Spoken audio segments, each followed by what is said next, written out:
ডাল আর রয়েছে কুমড়ো পাতা।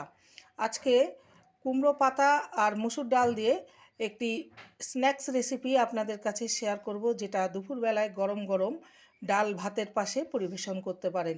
প্রথম থেকে শেষ পর্যন্ত দেখতে থাকুন, আশা করি আপনাদের ভালো লাগবে।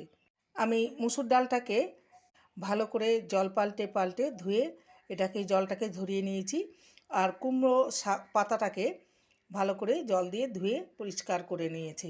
এবার মসুর ডালটাকে আমি বেটে নেব, মিক্সির জারে নিয়ে নেব।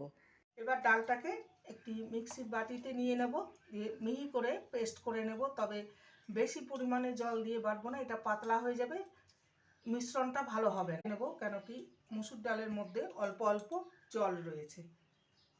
এবার ডালের মিশ্রণটা একটি পাত্রে ঢেলে নেব।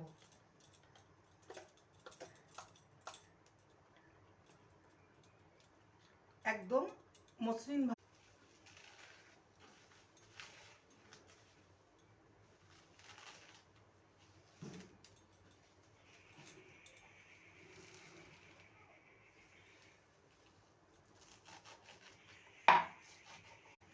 সমস্ত কুমড়ো পাতাকে কেটে নিয়েছি। এবারে এই মসুর ডালের মধ্যে এই কুমড়ো পাতাগুলো দিয়ে দেবো। পেঁয়াজ কুচি, কাঁচা লঙ্কা কুচি, এখানে দুটো কাঁচা লঙ্কাকে কুচি করে নিয়েছি, আর বেশ খানিকটা ধনেপাতা কুচি,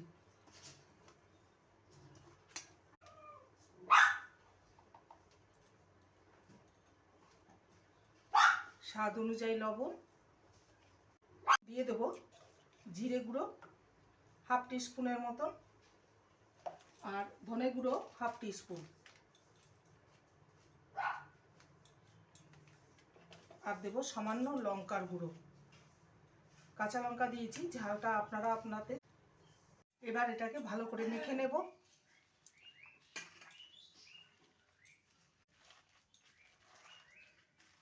ভালো করে মেখে নিতে হবে। করে মেখে নিয়েছি, এবার এটাকে ভেজে নেব বড়ার আকারে। তেলটা গরম হয়ে গেছে, এবার বড়ার আকারে চ্যাপটা চ্যাপটা করে ভেজে নেব মিডিয়াম ফ্লেমে।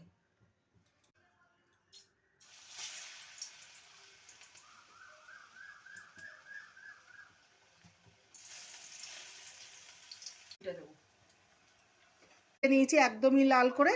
এবার এগুলোকে আমি তুলে নেব, বাকিগুলো ঠিক একইভাবেই ভেজে নেব। মুচমুচে কুমড়ো পাতার বড়া, এটা আপনারা গরম গরম ডাল ভাতের পাশে পরিবেশন করতে পারেন, খেতে দুর্দান্ত লাগে। একবার এইভাবে বানিয়ে দেখতে পারেন। রেসিপিটি ভালো লাগলে প্লিজ লাইক করবেন, কমেন্ট করবেন, শেয়ার করবেন। চ্যানেলটিকে সাবস্ক্রাইব করার অনুরোধ।